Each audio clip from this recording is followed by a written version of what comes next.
candidate for Senate. He's Jim Oberweis. You've seen him on TV. You've seen him everywhere. How are you, sir? Terrific, Riley. Thanks for inviting me to join you here this morning. Glad to have you in here. Did you bring ice cream this time? Hey, it's 8 o'clock in the morning. Come on, don't start off like We've been up for hours. All right, next time. Okay. Next time. How goes the campaign? Things couldn't be going better. We've been getting a great reception all across the state, and we've been to every part of the state, and we'll continue to do so. Particularly interesting is the efforts and the outreach that we've made on the south side of Chicago in the African-American community. We've gotten a terrific response, multiple endorsements from some key leaders in that area, because they're tired of the rhetoric of Durbin, who pretends that he's for the poor and middle class, yet his policies have clearly been hurting the poor and middle class. And we think it's time for a change, and we got a real opportunity to do that. You know, he's been in Washington for 32 years. That's long enough for anybody. Well, what you're talking about here, he considers to be a novelty, I hear. Yes.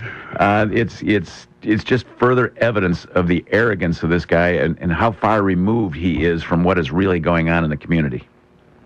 Jim, 32 years you mentioned, and Dick Durbin has had a lot of races since then, trying to get back into Congress, trying to get back to the U.S. Senate, but he hasn't had to run a real campaign since like 1982. I mean, it's been a long time, and now you come on the scene. The polls say that a lot of Illinois voters are unhappy with Dick Durbin. He's under 50% in a lot of polls. That Tribune poll was wacky, but all the polling, the rest of the polling says it's a single-digit race. But how do you close that gap? You know, you've got 7 points, 6 points, 10 points, depending on the polls you see. People may not necessarily like what Dick Durbin's been doing, but you got to convince them that you're going to do a better job. What's the strongest message you can send to those voters who still might be on the fence? Well, clearly, I've been an entrepreneur all my life. I've created jobs all my life. Dick Durbin has never created a single private sector job in his entire career. And I don't think he understands what it takes to motivate people to grow their businesses, to create jobs and opportunities for people. And as more jobs are created, that tends to increase the demand for labor, which means that wages tend to go up. And as wages tend to go up, that means that people have more money to spend on more cars, on more TV sets, more vacations, more ice cream, and everything else. And as they spend more money, those consumption goes up. That creates demands for more jobs. And more jobs tends to create higher wages. It's a very virtuous cycle that we can get into, which is the exact opposite of the cycle that we've been in under Durbin's policies, where over the last 6 years, the average Illinois family has lost $5,053 in average income. We need to stop this and turn it around and go in the right direction. You had a marvelous response to some suggestions that the senator offered up for how you ought to run your business, and quite possibly he'd be the last person you would look to for advice. I think if I'm paraphrasing you, but it was in that ballpark right there. It's interesting, as you pointed out, a guy who's never created a private sector job ever and doesn't know anything about payroll and all those other things, makes suggestions to you and demands to many other people on how they ought to run their business and really how much we ought to get back from that. That's frightening. No question about it. And, this guy has been in Washington so long, he's really lost touch with the community. He's lost touch with the voters of Illinois. And I don't think understands what people need and what they really want. He'd like to pretend that he's for the poor and the middle class, but clearly his policies are hurting the poor and middle class. Let's talk on the business aspect about your idea for the minimum wage. Bruce Rauner has said he'd like to increase the minimum wage here in Illinois if there's some trade-offs for business reform. You've got an idea about a break point, I guess you'd call it, at the age of 26. So what's the idea behind that proposal that you have? Sure, Scott. Look, we all recognize that a higher minimum wage would benefit certain people. A higher $10 national minimum wage, it has been estimated by the Congressional Budget Office, a nonpartisan group, that it would raise approximately 900,000 people from below the poverty line to above the poverty line, and that's good. We'd certainly like to see that. But the trade-off, the negative, is that it also means that about 500,000 people would lose their jobs. So if you happen to be one of those who gets a raise, it's great. If you happen to be one of those who loses his job, it's not so good. The problem is we already have high unemployment rates among teenagers, particularly minority teenagers, and those are the people who would be most likely to lose their job and most likely to be hurt. So that policy that Durbin has been espousing would clearly hurt the minority teenagers that we really need to help. My proposal was trying to take the best of both worlds, and our proposal basically was that people who were no longer eligible to be on their parents' insurance plan, in other words, age 26, where they have to start paying for their own health care, should by that time have already had a job or two and have some skills necessary to be able to earn higher wages, and that we would raise the minimum wage over the next 3 years to $10 for those people. But we would not cause the job loss among minority teenagers by increasing it for entry-level kids who are coming in trying to learn basic skills for keeping and holding a job so that they can go on to get higher paying jobs. And that was the idea that we threw out. I filed that as a bill in Springfield, but the Democrats wouldn't even let us talk about it. They never had a committee hearing on it. They never had a debate on it. Partially, I believe, because they realize that it makes a lot of sense, and they certainly don't want to have Jim Oberweis proposing a common sense minimum wage that makes more sense than what they were proposing.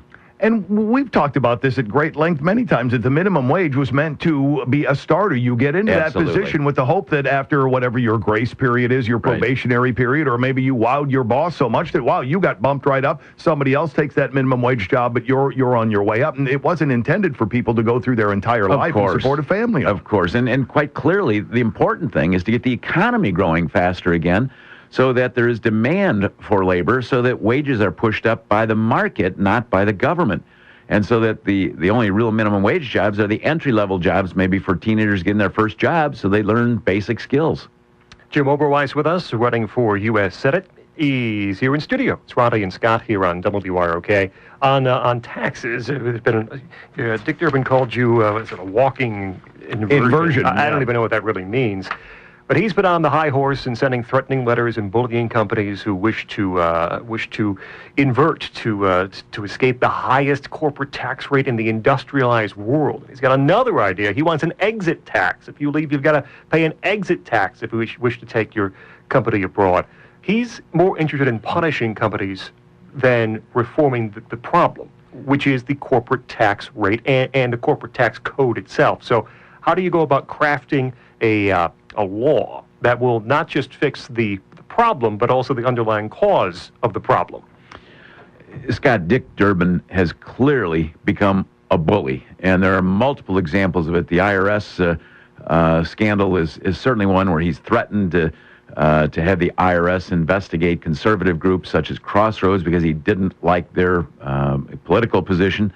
Downstate radio station in Quincy, he threatened to have the FCC review their radio license if they wouldn't pull an ad that was critical of him, mentioning the fact that he paid his female staffers approximately $11,000 less per year than he paid his male staffers. Obviously, he didn't like that. But when the radio station looked into and by the way, I had nothing to do with that ad. That was done by an independent PAC, no connection to us. When they looked into the ad, they discovered that, in fact, the methodology used for that ad was exactly the same methodology that Dick Durbin himself used on the floor of the U.S. Senate when he started to claim that the Republican Party had a war on women. So these are the acts of a bully, and certainly when it comes to threatening companies. Now, let me say, absolutely, I want every company that's located in Illinois to stay in Illinois. I want to bring more companies into Illinois. I want every company that's a U.S. company to stay a U.S. company and bring more companies into this country. But I want to do it because they want to be here, not because we're threatening to use the government to force them to be here. It makes all the difference in the world because there's always this law of unintended consequences. When you start to penalize somebody in one way, there's some pretty smart people out there, and they find a way to get around it and go in a different direction. We can't force companies to stay here in the long run. It may work in the short run, but it won't work in the long run. And not only that, it's not just that I want companies to stay here. I want this to be an environment where companies will want to come here and invest here. And if a company is going to build a $10 or $20 million research and development facility or start a new manufacturing line, I want them to want to do it in Illinois, want to do it in the U.S., not to look at, say, well, you know what, if I do it in Great Britain or if I do it in Ireland or I do it somewhere else, the taxes are so much different that it's going to make more sense for me to do it someplace else. If we keep the companies here, we keep the jobs here, we keep the income here, we can tax it here. And if we tax it at pick a number, 20 or 25%, we get still a reasonable share of the pie, as all other developed countries are doing right now, instead of trying to take an ever-increasing share of what becomes a diminishing pie.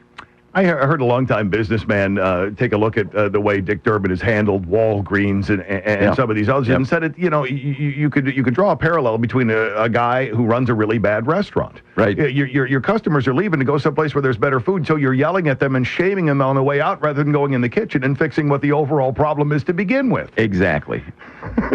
That's a good example. Let's hope he doesn't open a restaurant, I think, is our bottom point. Jim Oberweis or an ice cream store either. Or an ice cream store either. We'll drive him out of business quickly with a better product. You have a better product, I'm sure. Are you saying that Jim's the host of our own Restaurant Impossible?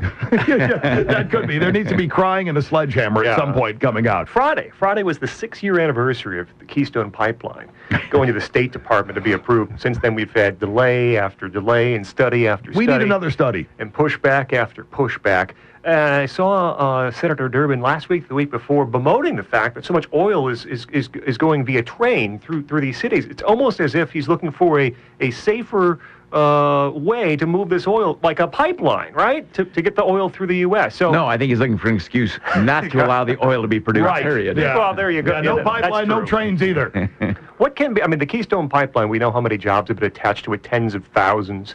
Perhaps in the construction of the pipeline. The environmental studies have all said it's not going to be a problem. Pipeline generally is a safer way than tanker via train or tanker via truck to move the oil through the country. There's already a boatload of these pipelines through there anyway. The president's the one standing in the way. I guess there's some congressional action that possibly could be taken to make it move a little more quickly, but how do we push this forward? Scott, look, it's not only just the fact that it'll create lots of jobs. Think of what it does for our world. It would allow us to move a great deal of oil to our ports, so that if necessary, it could be shipped to other parts of the world. It would allow us to improve our balance of payments if we began to be an oil seller, and it would perhaps give us a little greater influence in other parts of the world, like Europe, or the Ukraine, where they're totally dependent on oil flowing and gas flowing from Russia. If we can provide an alternative, it might allow Europeans to stand up and take a little stronger stand in that part of the world. So there are political advantages and economic advantages, and certainly making more oil available here in this country will help bring the price of oil down. So they're just, one advantage after another. It's a shame that some of the folks in Washington, like our president, like Dick Durbin, are opposing it on what I think are unjustifiable grounds. And when you consider the amount of jobs, and you mentioned as well, we've talked tens of thousands, and even if it were slightly less than that, the fact that there are a lot of jobs available, a fact that Canada's going to take this oil and do something with it, whether we're involved in the picture or not, seems to me, and why you would not want to push toward more energy self-reliance. All things that are pluses with very few negatives. I'm an all-of-the-above guy when it comes to energy. I'd like to see solar energy developed. I'd like to see wind energy developed. I'd like to see nuclear energy developed as long as it can be done safely. But certainly our country has become more and more capable of producing more oil and gas and competing on a worldwide basis in that. And I think we need to explore that too. And we can do it in a safe fashion. And become economically competitive with the rest of the world. And as we bring down our own energy costs here in this country, that makes us that much more efficient from a manufacturing standpoint. And companies are starting to look at the U.S. as a potential manufacturing center instead of shipping all those kinds of jobs. Well, it used to be to China, but quite frankly, wage rates in China have risen so fast that many of those manufacturing jobs are now moving from China to lower cost areas like Vietnam.